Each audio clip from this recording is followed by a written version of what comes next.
Insight 130. This is a big insight, a humongous insight. Okay, lengthy. Okay, so Insight 130. Whenever you go back to a fixated sexual behavior, it is vital that you do not lose heart. Habitual sexual behavior is strengthened by various influences. You are to discover those influences and the cracks in the doorways of your consciousness, which allow those influences to creep in. You will set up conscious barriers of awareness against those influences, as well as against the pathways of your consciousness. One thought is linked to a dissimilar thought, usually by the means of an intermediary thought, which has something in common with the two thoughts. These intermediary thoughts are the thought pathways, which your consciousness traverses, meaning travels. Your consciousness travels through. You are to be aware of the intermediary thoughts, meaning you have to be aware of the pathways of thoughts your consciousness traverses, from one thought to the next. On discovering these pathways, you must become intently aware of them, to such a degree that your mind does not, without your knowledge, direct you toward other thoughts. You will gain control of your mind with assertiveness, and do not allow one thought to lead to the next. You do this by not allowing your mind free rein. You consciously control your mind into silence and obedience under your direct control, and you will derive great pleasure from it, because you like to be in control of your mind, and you will derive pleasure from the silence of your mind. The implication of this, control of your mind, control of your own mind, is that you decide and control the reality your mind experiences. Simply put, if you decide to be happy, you focus on happiness, and you experience happiness. Since you are the only one controlling your mind, then your state of mind, be it happy or sad, depends entirely on you.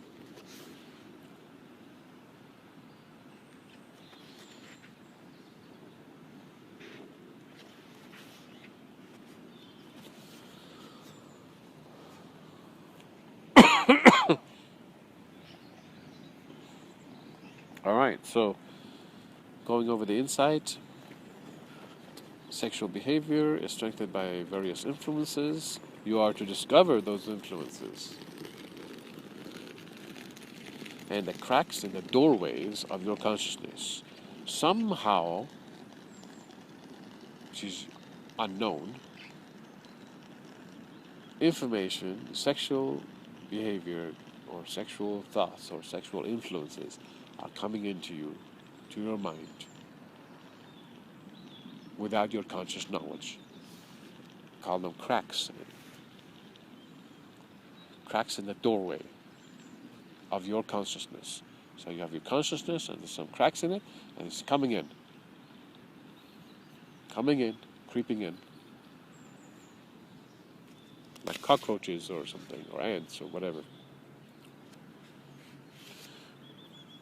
When they come in, you're going to discover what are these influences and set up barriers against them. Barriers of consciousness. Because when they come in, they influence you in a surprised manner, because you're not conscious of them. Then you are led into a behavior. Now, so when they come in, you will be conscious of them. No longer will they be a surprise to you. No longer will they lead you to sexual behavior as if naturally or instinctively, but rather you see the process happening, and you can detect what is leading you to the next, to that sexual behavior. You can be conscious of this whole process. You can go along with it and self-pleasure, and you can go along with it and see the process in action and not self-pleasure. In either case, you will be conscious of it. You're taking the element of surprise out of it, so that you're conscious. And this consciousness allows you to start to control, have some measure of control, because you can see how the enemy or the infiltration is happening, how it is happening, what's happening on the inside. All right.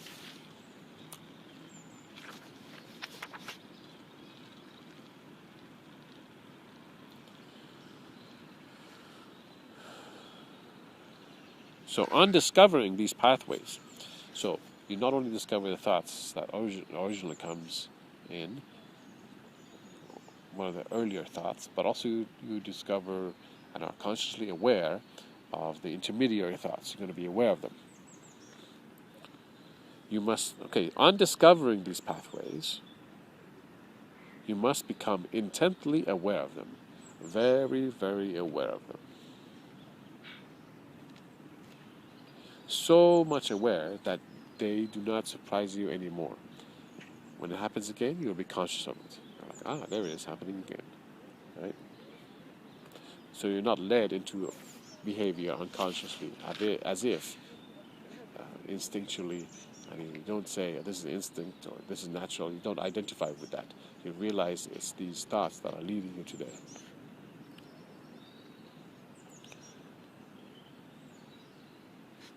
To such a degree that your mind does not without your knowledge. So your mind just doesn't operate making connections and you're not aware of them. No, you're very aware. Your conscious knowledge. It doesn't direct you towards other thoughts, but you're aware of it. You will gain control of your mind with assertiveness. Since you practice assertiveness with exercise and whatever else, you learn to use that assertiveness on your mind about these thoughts, about being conscious of the thoughts.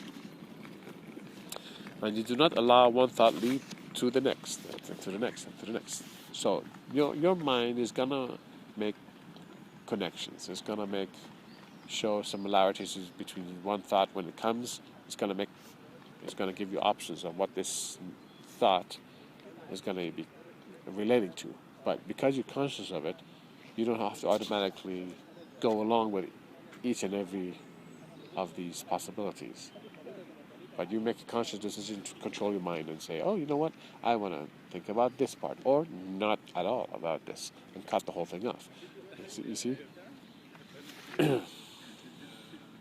But before, when a thought led to another thought, right? One thought led to the other thought. Yeah? First thought, next thought.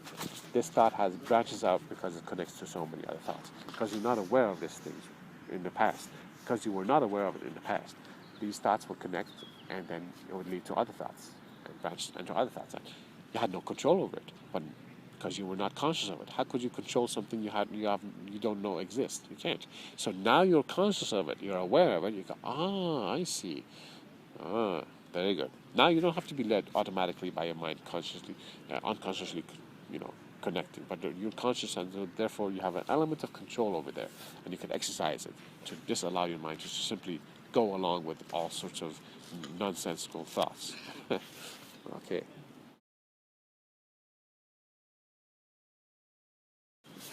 Insight 131. When you do make progress and recognize an influence, a pathway to your consciousness, or when you have set up a mindful barrier to a path, it is important to feel good about your progress. So, as you know, there's a lot of negatives associated with sexual fixation and all this stuff, including personally how you think about yourself. So it's important to, when you make any sort of progress, when you recognize it, to feel good about your progress. It's a positive thing. Okay? It's like getting a good grade and I'm saying, hey, I did good, yeah. So when you do make progress and recognize and recognize an influence. Hey, you recognize an influence. Oh yeah, I recognize this influence. This is influencing me. Well, feel good about it. Notice yourself and what you've done and how you've progressed and go, wow, this is really good. Good. If you recognize a pathway to your consciousness, like a pathway of thought. One thought leads to the next. If you figure out 3 thoughts interconnecting, 2 thoughts interconnecting, feel good about it. Say, hey, see that you're progressing. When you set up being very aware of a certain thought, or situation or person or whatever it is. Whatever, when you're, it's called a mindful barrier. When you're a barrier of awareness, of intensely being aware of something, so much so that it cannot get you by surprise again because you're aware of it. You know, it's like you're walking down the street and this dog constantly barks at you at a certain because it's this house, let's say. So you're walking by it, it surprises you the first time, and maybe the second time, but by the third time, if you're aware of it, you go, even just before getting to that fence, you know there's a fence there, and more than likely a dog is going to bark at you. Why? Because you're aware of it. You know it's happened to you before, and you very good explanation under Insight 31, because it says some good stuff. Okay, make it a point to feel good about the progress you have made. Acknowledge to yourself any progress that you make, no matter how small you think your progress is, because it will boost your morale. Also, it will make plain to you that this sexual mystery is not impenetrable, and that you can make progress in understanding it and overcoming it, step by step, like any other obstacle in life. In all your thoughts, feelings, and actions, be honest with yourself. Do not jump around with happiness if you do not feel like it. Do not be like many who try to feel good but are not feeling it. Just be honest with yourself. Do not exaggerate your progress. Just make an honest observation of the progress you have made, and realize that this sexual fixation can be solved. Yeah, so I'm just saying, be honest. You're making some progress. Feel good about it. It's a good thing. All right, Insight 131's explanation. It's like I remember seeing one of the movies. Actually, in many movies they use this. Two guys are fighting. One guy is so tall and so powerful. The other person and also the audience believe that this person cannot possibly be hurt. Through some fighting, whatever happens, this guy now gets punched or gets hit somehow, and whereby he sheds a little blood, just a little blood, indicating to the fighter opposing him that, oh, this guy is not a god, meaning he's not, impenetrable. He can be, he has flaws. He can be defeated. So the same thing here. So when you've made headway into seeing how this really is working. I'm learning stuff about influences that were invisible before and how they work. That's that little blood of that guy getting shot, hit. You're seeing that, hey, this stuff is actually at first seems like a total mystery, cannot understand it, why even bother trying to understand it? Now that you're seeing progress, you go, oh, that's enough to indicate to you that, hey, this is not an impenetrable mystery. It can be defeated. Okay, Insight 132. Listen up. Feel good about any progress you make, even though you might still fall into sexual gratification, which is self-pleasure. With every fall into sexual gratification, or with every fall by simply thinking about it,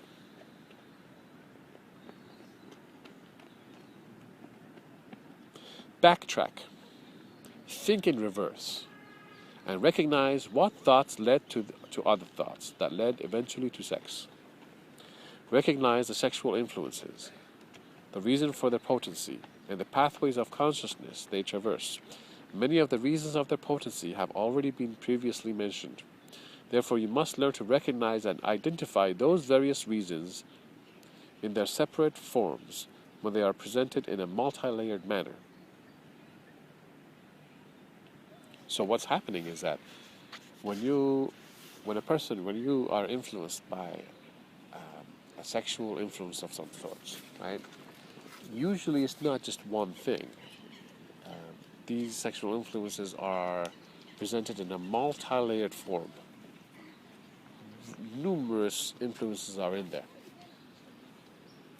And so when you are exposed to it, you want to identify it in a separated form. Break it down. Go, oh, this influence has this, all these separate elements. This element, that element, that element.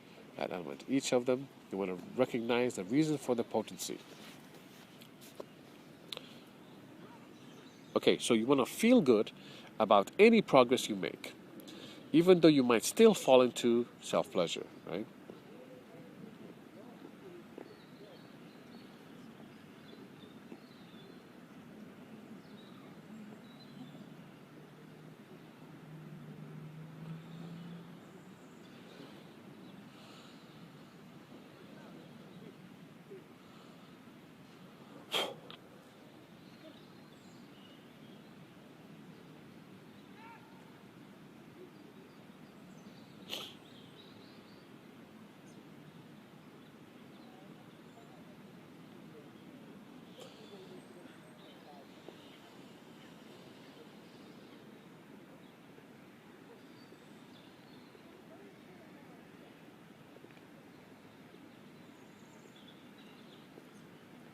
Okay, so what I'm saying here in Insight 132 is, with every fall into sexual gratification, so if you actually self-pleasure yourself, or actually get into a sexual interaction, or with every fall by simply thinking about it, meaning, let's say you don't get involved sexually with anybody, or you do not self-pleasure, but you mentally are aroused somehow.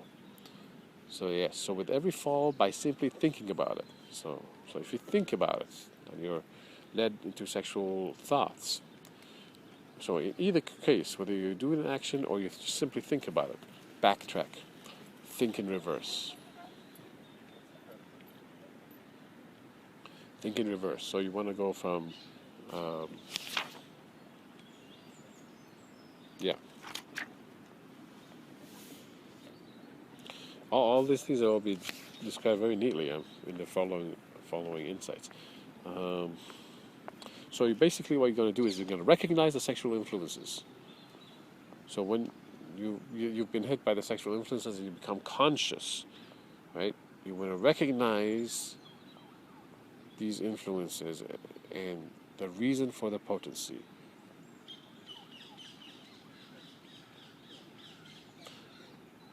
So there's reasons, not just one reason, reasons, many reasons for the potency of the sexual influences. And you want to identify each separate element, each separate potency. One potency, this, which have been already mentioned, talking about, ideas that are contrasting, place that is happening, the activity that is happening, the oddity of the activity, the identities involved, so many stuff that we already talked about. Yep. You must learn to recognize and identify those various reasons in their separate forms, individual. Because as a group, they totally overwhelm your consciousness. When they are presented in multi-manner, you're separating, you're going to dissect it, dismantle it. And good.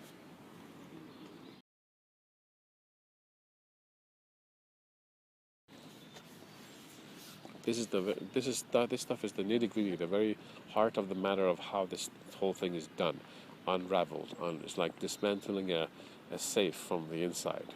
You're stuck in a safe and you're picking the locks from the inside out, dismantling it. Because by inside 150 is done which one 133 now.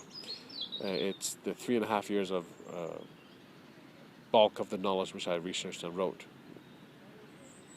All right, inside 133, being the major part of the book. This is it. We're already talking about. Now I will show you how to find the influences and the cracks in the doorways to your consciousness, as well as the paths the influences might take after they have entered. It is easy to spot a hole in the doorway when you pour water into it. You notice the spillage on the outside, and you trace the flow of water and the path the water took right back to the hole in the door. It is easy to see the weakness and paths that lead you to become sexual in a situation. You notice the sexual behavior, and you trace the flow of thoughts and the path the thoughts took right back to the original weaknesses in your consciousness. So earlier we had talked about in other insights that influences, sexual influences, come through the cracks in the doorway of your consciousness. In other words, in your sense of awareness, your consciousness throughout the day, somehow you're being infiltrated by outside influences, and you're led to a sexual behavior. But you haven't discovered the cracks, exactly where those cracks are. So here we're showing you how to actually do it. You go in reverse, you backtrack, you go in reverse from the thoughts that you have figured out, sexual or sexual, and you go back into figuring out the doorway where it originally came from.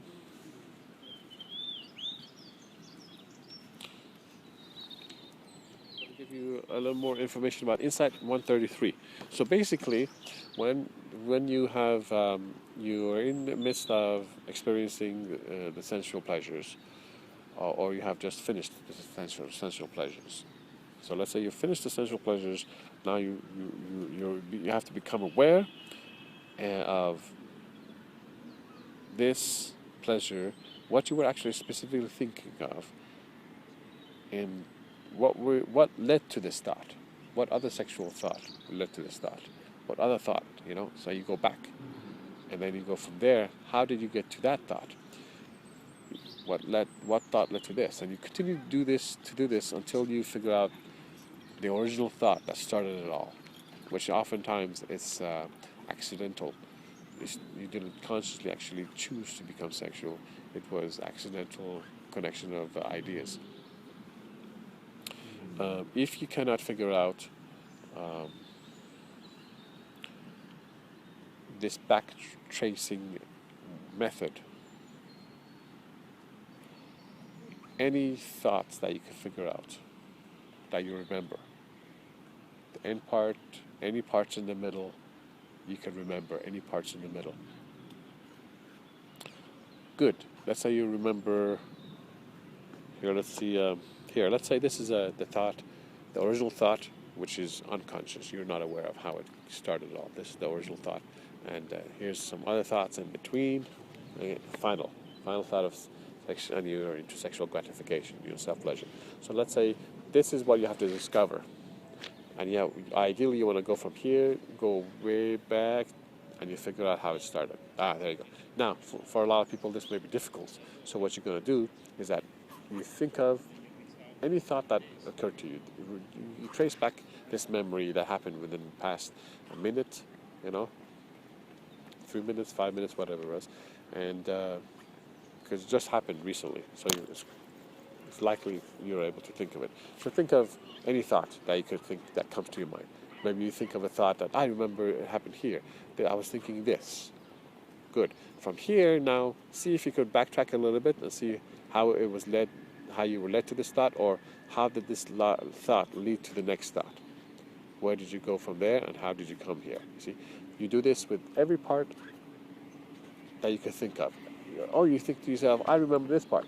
This part, and then you go, okay, I was feeling this and that, and this led to that. Good. And I was thinking this before that. See?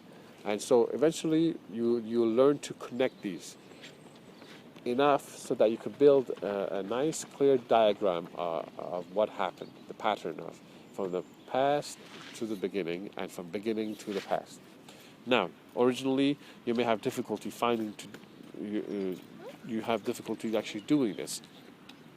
So then, as mentioned in other insights, you want to practice being conscious during your everyday activities. So you practice that.